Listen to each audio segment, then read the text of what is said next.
SSC 2026 যারা board পরীক্ষা দিতেছ তোমাদের জন্য আজকে ভিডিওতে আমরা দেখাবো ফিনান্স ও ব্যাংকিং স্পেশাল সাজেশন। এই যে এমসিকিউ গুলো রাখা হয়েছে শর্ট সিলেবাস আলোকে বাছাইকৃত এমসিকিউ রাখা হয়েছে, যেন তোমরা 30টা এমসিকিউ এর মধ্যে বোর্ড পরীক্ষাতে 30টা এমসিকিউ কমন পাও। তোমাদের 7টা অধ্যায় থেকে বাছাইকৃত এখানে এমসিকিউ গুলা রাখা হয়েছে উত্তর সহকারে অত্যন্ত সুন্দর করে।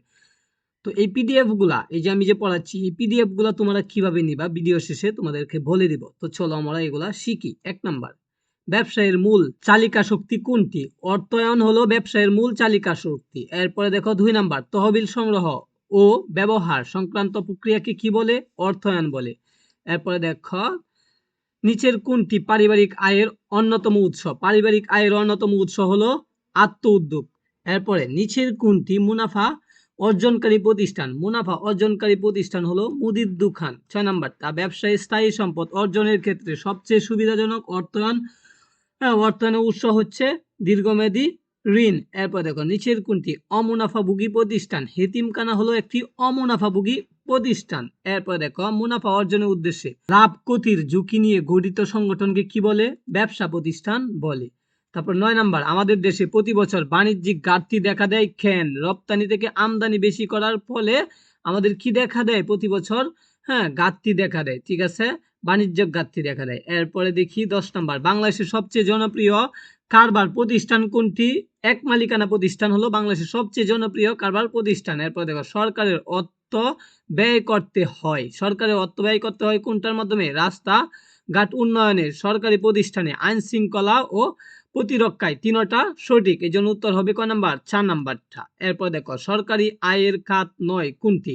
সরকারি আয়ের খাত নয় হলো আয়কর। এরপরে দেখো 13 নাম্বার, বর্তমান সময়ে 100 টাকা 10 বছর পরে 100 টাকা সমান মূল্য বহন করেন না কেন? সময়ের সাথে সাথে অর্থের মূল্য পরিবর্তনের জন্য। এরপর দেখো কারা ঋণ দান কার্যক্রমের সাথে জড়িত? গ্রামীণ মহাজন। এরপরে দেখো 15 নম্বর, সময়ের সাথে সাথে অর্থের মূল্য পরিবর্তন ধারণাকে কি বলে? অর্থের সময় মূল্য বলে। রুল বা উত্তর ব্যবহার করা হয় কখন? নির্দিষ্ট মেয়াদে অর্থ দ্বিগুণ হলে। ঠিক আছে, এরপরে দেখো শিক্ষার্থী বন্ধুরা, চক্রবৃদ্ধি সুদ কিসের উপর গণনা করা হয়? সুদ ও আসলের উপর গণনা করা হয়। ভবিষ্যৎ মূলধনকে বর্তমান মূল্য রূপান্তরের প্রক্রিয়াটি কি? বাট্টাকরণ প্রক্রিয়া। এরপর পিবি বলতে কি বুঝো? বর্তমান মূল্য। পিবি মানে প্রেজেন্ট ভ্যালু, বর্তমান মূল্য। এফবি এর পূর্ণরূপ হলো ফিউচার ভ্যালু, যা হলো ভবিষ্যৎ মূল্য। ঠিক আছে, তারপরে দেখো ভবিষ্যৎ মূল্য জানা থাকলে কোনটি বের করতে পারি? ভবিষ্যৎ মূল্য জানা থাকলে আসল বের করতে পারি। যাবে 3 বছর পর 8% মাসিক চক্রবৃদ্ধি সুদের হারে তিনি 13,882 টাকা পায়, তাহলে তার জমাকৃত অর্থের পরিমাণ কত? মূল্য কত? 10,992। এটা তোমরা সূত্র ব্যবহার করলেই হবে। ঠিক আছে, একাধিক বা চক্রবৃদ্ধির ক্ষেত্রে বর্তমান মূল্য নির্ণয়ে এম দ্বারা নিচে কোনটি বোঝায়? এম দ্বারা কি বোঝায় দেখো তো, এই চারটার মধ্যে চক্রবৃদ্ধিকরণ সংখ্যা বোঝায়। ঠিক আছে, এরপরে দেখো ঝুঁকি ও অনিশ্চয়তা ব্যবসা প্রতিষ্ঠানকে কি অর্জন? বাধা দেয়। লক্ষ্য অর্জন করতে কি দেয়? বাধা দিয়ে থাকে। এরপরে দেখো কোনটি থেকে ঝুঁকির সৃষ্টি হয়? অনিশ্চয়তা থেকে ঝুঁকির সৃষ্টি হয়। কোনটি? অনিশ্চয়তার উদাহরণ কোম্পানি প্রধান কর্মকর্তার মৃত্যু হতে পারে। এরপরে দেখো 28 নাম্বার, ব্যবসা প্রতিষ্ঠানের দৃষ্টিকোণ থেকে ঝুঁকি কত প্রকার? 2 প্রকার। ঝুঁকি হলো 2 প্রকার। ব্যবসায়িক ঝুঁকির উৎস কোনটি? ব্যবসায়িক ঝুঁকির উৎস হলো বিক্রয় আয়ের অস্থিতিশীলতা। এরপরে দেখো বহিস্থ উৎস থেকে অর্থায়ন করলে কোন ধরনের ঝুঁকি সৃষ্টি হয়? আর্থিক ঝুঁকি সৃষ্টি হয়। বিনিয়োগ সহজে এবং যুক্তিসঙ্গত মূল্য বিক্রি করতে না পারলে কোন ঝুঁকি সৃষ্টি হয়? তারল্য ঝুঁকি সৃষ্টি হয়। শেয়ার, বন্ড, ডিবেঞ্চার কোথায় বিক্রি করতে হয়? পুঁজিবাজারে বিক্রি করতে হয়। কোনটি মূলধন বাজার? ঢাকা স্টক এক্সচেঞ্জ, এটা হলো তোমার মূলধন বাজার। ঠিক আছে, এরপরে দেখো পে ব্যাক সময় নির্ণয় সূত্রটি হলো বিনিয়োগ ডিভাইডেড বাই বার্ষিক নগদ প্রবাহ। এই সূত্রটা তোমরা মুখস্থ করবা। এরপরে দেখো নিচের কোনটি বিনিয়োগের একটি মূল্যায়ন প্রক্রিয়া? মূলধন বাজেটিং। এরপরে দেখো মূলধন বাজেটিং এর পদ্ধতি কয়টি? পদ্ধতি হলো 4টি।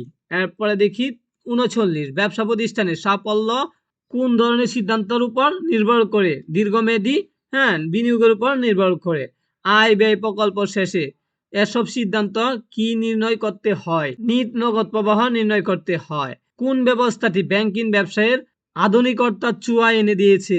Electronic banking. এরপরে দেখো ব্যাংক বিভিন্ন খাতে কি করে বিনিয়োগ করে, ব্যাংক বিভিন্ন খাতে কি করে থাকে বিনিয়োগ করে থাকে। কোন ব্যাংক মুদ্রা বাজারের নিয়ন্ত্রণ করে? কেন্দ্রীয় ব্যাংক মুদ্রা বাজারের কি করে নিয়ন্ত্রণ করে। দ্রব্যমূল্য বা মুদ্রাস্ফীতি নিয়ন্ত্রণ রাখার জন্য কি নিয়ন্ত্রণ রাখতে হবে? মুদ্রা বাজার নিয়ন্ত্রণ রাখতে হবে। তারপরে দেখো বর্তমান সারা দেশের বড় বড় শহর কত ঘন্টা ব্যাংকিং সেবা চালু হয়েছে? 24 ঘন্টা। কোনটি বাণিজ্যিক ব্যাংকের পরোক্ষ উদ্দেশ্য? কর্মসংস্থান সৃষ্টি। বাণিজ্যিক ব্যাংকের মূলধনের একটি গুরুত্বপূর্ণ বেহিক উৎস কোনটি? আমানত। এরপরে কোন প্রতিষ্ঠান অর্থ ও স্বল্পমেয়াদী ঋণ নিয়ে ব্যবসা করে? বাণিজ্যিক ব্যাংক। বাণিজ্যিক ব্যাংকের অর্থ বাজারের কি বলা হয়? বাণিজ্যিক ব্যাংকে অর্থ বাজারের বলা হয়ে থাকে চালিকা শক্তি। ব্যাংক সঞ্চয়ী ও স্থায়ী হিসাব আমানতকারীদের জমা অর্থের উপর কি হারে সুদ প্রদান করে থাকে? নির্দিষ্ট হারে। তারপরে এলসি এর পূর্ণরূপ কোনটি? এলসি এর পূর্ণরূপ হলো letter of credit. Letter of credit. এরপর দেখো গ্রাহকের জন্য ব্যাংক আমানতের উদ্দেশ্য কোনটি? ঋণের সুদ। বিপদমুক্ত টাকা বিনিয়োগের স্থান কোনটি? ব্যাংক। এরপরে দেখো একটা উদ্দীপক দিছে দিয়া বলছে তোমাদেরকে উত্তর দেওয়ার জন্য। তা আব্দুল্লাহ একজন বস্ত্র ব্যবসায়ী। তিনি ব্যাংক হিসেবের মাধ্যমে দেনা পাওনা নিষ্পত্তি করেন, কিন্তু পাওনাদারের চাহিদা মাফিক টাকা তুলতে না পারায় মুন্নার পরামর্শের জন্য একটি হিসাব খোলার সিদ্ধান্ত নেন। আব্দুল্লাহ বর্তমান ব্যাংক হিসাবটি কোন ধরনের? সঞ্চয়ী হিসাব। এরপর দেখো আব্দুল্লাহর জন্য উপযোগী ব্যাংক হিসাব কোনটি ছিল? চলতি হিসাব। পরে যে অ্যাকাউন্টটা খুলছে মুন্নার পরামর্শে এটা হলো চলতি হিসাব, ঠিক আছে। আর প্রথম যেটা ছিল সেটা হলো চলতি হিসাব। বিভিন্ন হিসাবের মাধ্যমে। এরপরে দেখো 58 নম্বর ব্যাংক আমানতের উদ্দেশ্যকে কয় ভাগে ভাগ করা যায়? 3 ভাগে ভাগ করা যায়। ব্যাংক কোন ধরনের বিনিয়োগ? ঝুঁকিহীন বিনিয়োগ হলো ব্যাংক। এরপর ব্যাংক হিসাবের মাধ্যমে কোনটি বৃদ্ধি পায়? বিনিয়োগ বৃদ্ধি পায়। ব্যাংক হিসাব খোলার মাধ্যমে কোনটা কোনটা ঠিক দেখো, প্রথমটাও ঠিক, তহবিল সংগঠিত হয়, বিনিয়োগ বৃদ্ধি পায় এবং আমানত সংরক্ষিত হয়। আচ্ছা, এরপর দেখো ব্যাংক মূলত কয় ধরনের হিসাব থাকে? ব্যাংকে মূলত 3 ধরনের হিসাব থাকে, চলতি হিসাব, সঞ্চয়ী হিসাব, স্থায়ী হিসাব। এরপর দেখো বীমা সঞ্চয়ী হিসাবে কোন ধরনের বীমার সুবিধা পাওয়া যায়? জীবন বীমা। তারপরে কোন ব্যাংক সকলের নিকট নিরাপদ? তালিকাভুক্ত ব্যাংক সকলের জন্য নিরাপদ। তো মাত্র এখানে 64টা এমসিকিউ রাখছি, সবগুলা তোমরা মনোযোগ সহকারে পড়বা। তোমরা যারা হোয়াটসঅ্যাপে যোগাযোগ করতে চাও 01952 62 তিনটা 62, এই নাম্বারে তোমরা হোয়াটসঅ্যাপে নক দিবা, তোমাদেরকে গ্রুপে অ্যাড করানো দেওয়া হবে।